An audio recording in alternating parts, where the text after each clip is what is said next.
क्योंकि आपका ruling planet है तो उसकी वजह से जो नेचुरल एबिलिटीज़ हैं उसका थोड़ा सा शेक होना, उनका थोड़ा सा कमज़ोर होना एक्सपेक्टेड है। सूरज और मरकरी इस वक्त after solar eclipse opposite behave करेंगे, non decisive sun and decisive mercury.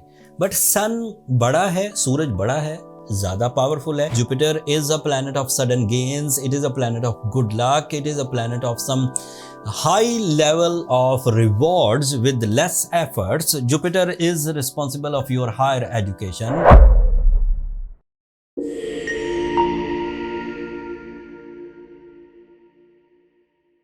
अस्सलाम वालेकुम लियोज़, मैं हारिस अज़मी प्रोफेशनल एस्ट्रोलॉजर आपकी खिदमत में हाजिर हूँ इस हफ्ते की एस्ट्रोलॉजिकल रिसर्चेस के साथ।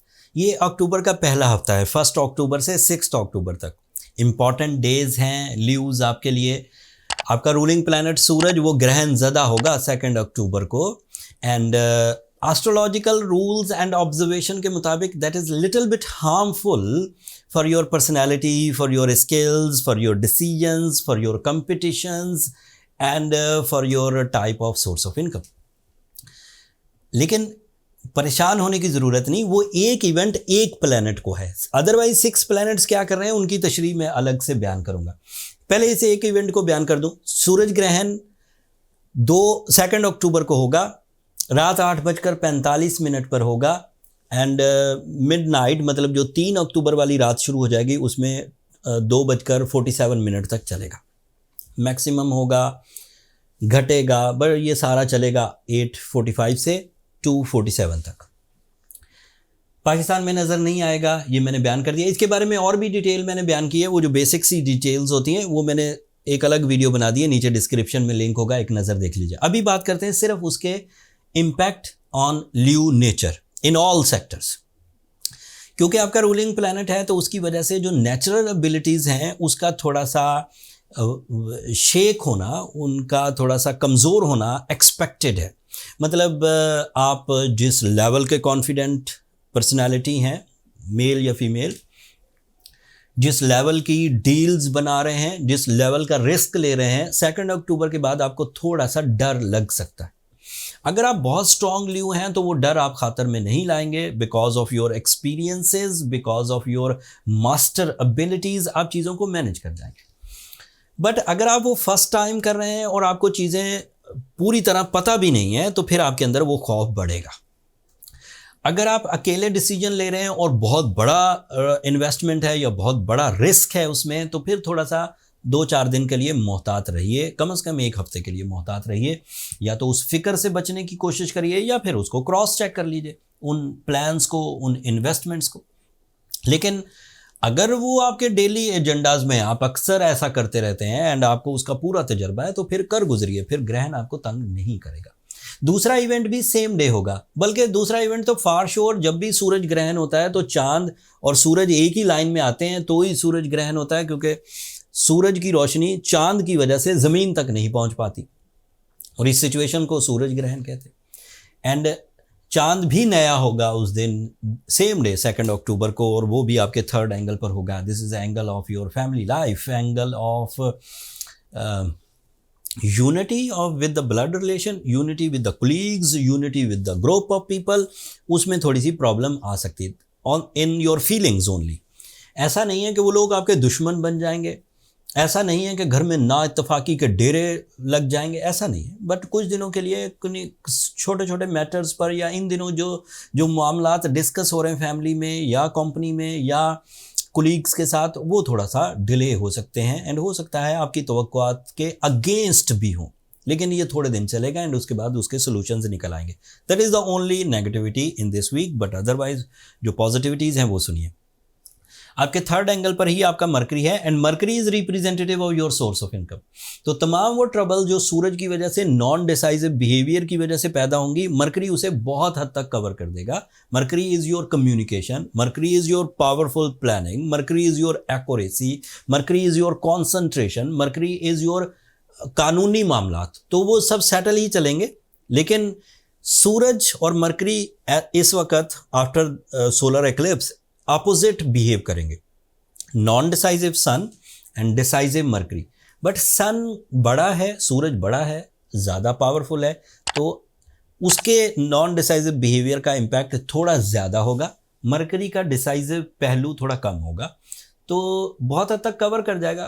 परसेंटेजली काउंट करें तो मान लें कि सूरज आपको 40% नेगेटिविटी दे सकता है, मानते हैं, जस्ट सपोज करते हैं, एंड मरकरी आपको 30% पॉजिटिविटी दे सकता है, तो 10% का गैप आएगा सिर्फ, एंड उसे आप अपनी विल से कवर कर जाएंगे, दैट्स इट। मार्स आपके 12th एंगल पर है, this is a negative news. Mars की वजह से, ग्रहण की वजह से नहीं, मार्स की वजह से आपको वैसे ही इन दिनों कंपटीशन से, कोलिजन से, झगड़ों से, इलीगल कामों से, इलीगल रिलेशन से बचना ही चाहिए। मार्स जब तक 12th एंगल पर है, थोड़े अरसे बाद ये आपके फर्स्ट एंगल पर आ जाएगा। जुपिटर आपके 11th एंगल पर है, this is ideal for this week. Jupiter is a planet of sudden gains, it is a planet of good luck, it is a planet of some high level of rewards with less efforts. Jupiter is responsible of your higher education. For the Leos, Jupiter is responsible for deal making, Jupiter is responsible for your traveling, Jupiter is responsible for your औलाद, मतलब fertility, जरखेज़ी, जैसे औलाद का होना। जो बे औलाद जोड़े हैं वो अक्सर सवाल करते हैं, but when the Jupiter is positive, अगर किसी ने सवाल किया था कमेंट्स में अपनी औलाद के लिए, तो जुपिटर इस हफ्ते तक पॉजिटिव है।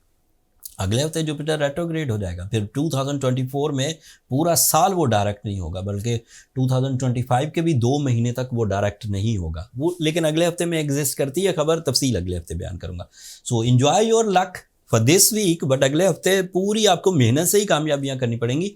कम अज़ कम 30% कमज़ोरी आएगी जुपिटर के रेट्रोग्रेड होने से, लेकिन वो अगले हफ्ते बयान करूंगा।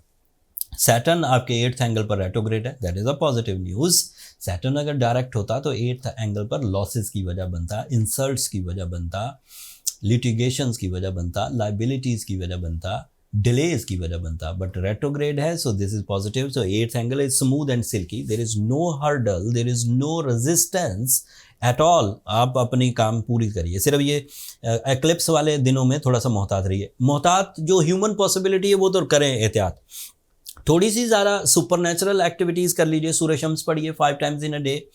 एज ल्यू आप रूबी पहन सकते हैं, एमरल्ड पहन सकते हैं, डायमंड पहन सकते हैं, ब्लू सफ़ायर पहन सकते हैं, इतने स्टोन्स हैं आपके लिए, सो वो भी आपको बहुत हद तक कवर कर देंगे। अगर आपने ऑलरेडी पहने हुए हैं तो ये एक्लिप्स कवर हो जाएगा, बट अगर आप स्टोन भी पहने हुए हैं, सूर्य शम्स भी पढ़ रहे हैं और सेटिस्फाइड नहीं हो रहे, चीज़ें आपकी तवक्कुआत के मुताबिक डील नहीं हो रही, तो then you have to go with your personal birth chart calculations, ताकि फाइंड आउट हो सके कि प्रॉब्लम कितनी है, क्यों है, एंड कैसे रिजॉल्व होंगी।